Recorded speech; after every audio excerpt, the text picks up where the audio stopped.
Officials are investigating after 30 firefighters responded to a fire at a Milton home.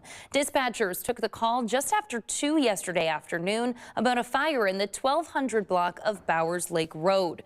Lakeside Fire and Rescue Chief Randall Pickering said the house was being renovated, so nothing was damaged inside. Pickering says the homeowner had a fireplace running in the living room and was working in a different part of that house when it spread. The fire was knocked down in about 20 minutes, but crews were on scene for hours investigating. There are no reports of any injuries.